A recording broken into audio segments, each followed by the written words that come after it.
La protection du grand barrage de la Renaissance hydroélectrique éthiopienne contre l'envasement et la responsabilité de chaque citoyen.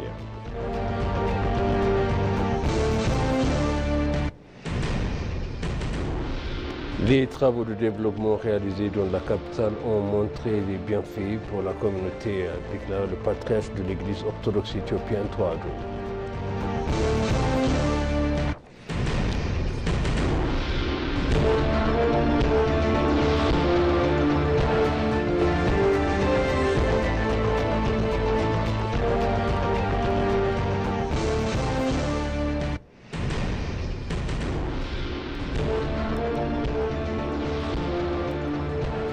Bienvenue chers téléspectateurs, c'est BCC, moi Zalal Morkana avec le journal. Le bureau de coordination du projet du grand barrage de la Renaissance hydroélectrique éthiopien a souligné que les organisations de la société civile devraient renforcer leur soutien aux travaux de conservation des sols et des eaux afin de protéger le grand barrage de la Renaissance éthiopien contre l'envasement. Le bureau mène des consultations avec les parties prenantes sur le thème, impliquant un rapport le rôle des organisations de la société civile dans le développement intégré du bassin du Nil. Par ailleurs, le directeur général du bureau, Aragaï Berhe, a déclaré que le grand barrage de la Renaissance éthiopien est un atout national majeur où les Éthiopiens ont démontré leur détermination à vaincre la pauvreté. Il a appelé les organisations de la société civile à renforcer leur contribution sur le terrain de manière organisée et coordonnée afin de garantir l'efficacité des travaux de conservation du sol et des eaux.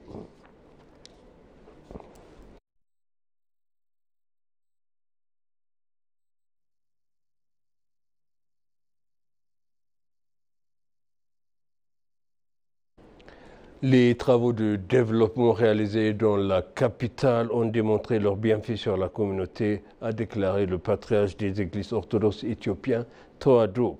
Les travaux de développement réalisés dans les capitales ont démontré leurs bienfaits pour la communauté, ont déclaré les patriarches de l'église orthodoxe éthiopienne Toado.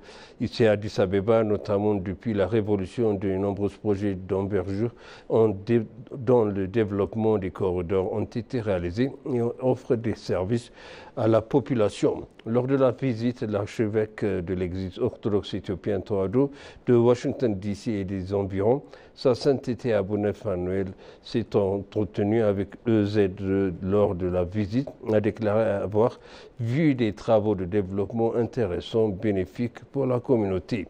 Il s'est déclaré satisfait de ces résultats et a indiqué qu'ils étaient engagés à contribuer aux travaux futurs.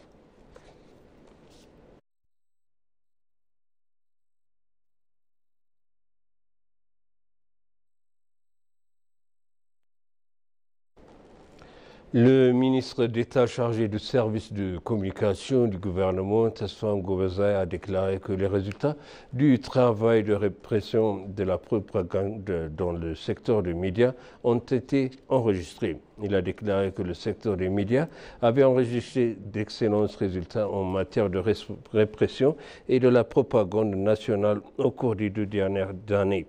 Il a souligné que tous les dirigeants et experts du secteur devraient utiliser les médias sociaux pour promouvoir leur récit national. Il a donc affirmé qu'il était prêt à contribuer à la construction du récit national.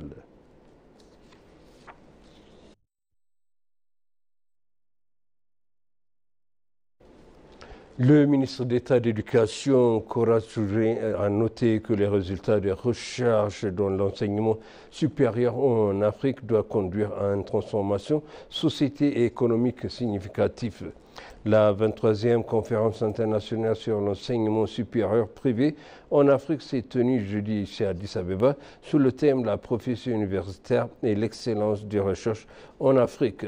L'Université Sainte-Marie, en collaboration avec des partenaires locaux et étrangers dont le ministère éthiopien de l'Éducation, l'Association des universités africaines, la Commission de l'Union africaine et d'autres ont organisé la conférence.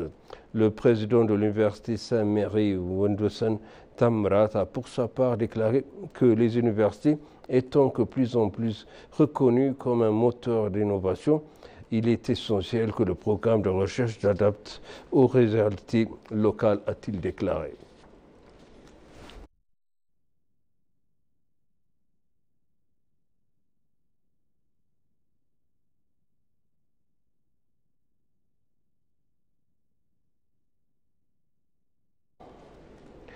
Le bureau régional d'Afreximbank pour l'Afrique de l'Est organisera une tournée de prestations sur le thème Stimuler la croissance de l'Éthiopie, catalyser le commerce, l'investissement et l'industrialisation grâce à des solutions Afreximbank sur le mesure ici à Addis Abeba le 2 et 3 juin. Afreximbank est une institution financière multilatérale panafricaine créée en 1993 avec pour des objectifs généraux de promouvoir le commerce intra- et extra-africain. La banque compte 53 États membres africains et 12 États membres caribés, ce qui lui permet d'étendre. Ces Afreximbank souhaitent donc étendre son intervention en Éthiopie au-delà du secteur bancaire en collaboration avec les milliers d'affaires privées et publiques afin de présenter les programmes et les solutions éprouvées de la banque susceptibles de favoriser le développement et de stimuler la croissance économique dans le secteur clé, notamment l'industrie manufacturière, l'agroalimentaire, le développement des infrastructures, l'énergie et le tourisme.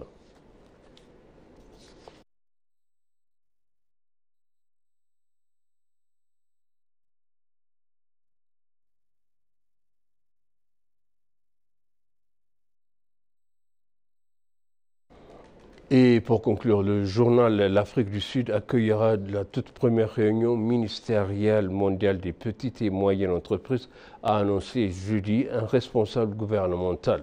La ministre du Développement des petites entreprises, Stella Dabeni, a dévoilé lors d'une conférence de presse de l'Afrique du Sud lancerait un appel à l'action pour influencer les dialogues et les décisions lors d'un sommet du G20, groupe des 20 sous sa direction. La réunion prévue du 22 au 24 juillet à Johannesburg servira de plateforme pour amplifier les voix et les préoccupations des petites et moyennes entreprises. Partout dans le monde, les petites entreprises jouent un rôle essentiel dans le développement économique et la création d'emplois, a-t-elle déclaré, soulignant qu'elles représentent 90% de l'ensemble des entreprises et fournisseurs des 2/3 des emplois mondiaux.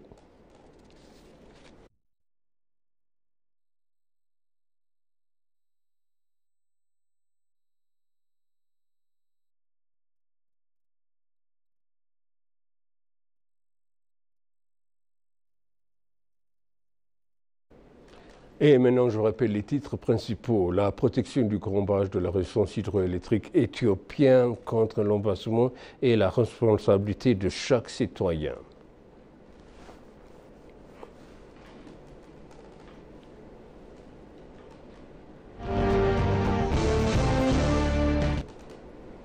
Les travaux de développement réalisés dans la capitale ont démontré leurs bienfaits pour la communauté patriarche de l'Église orthodoxe éthiopienne Toado, a-t-il déclaré.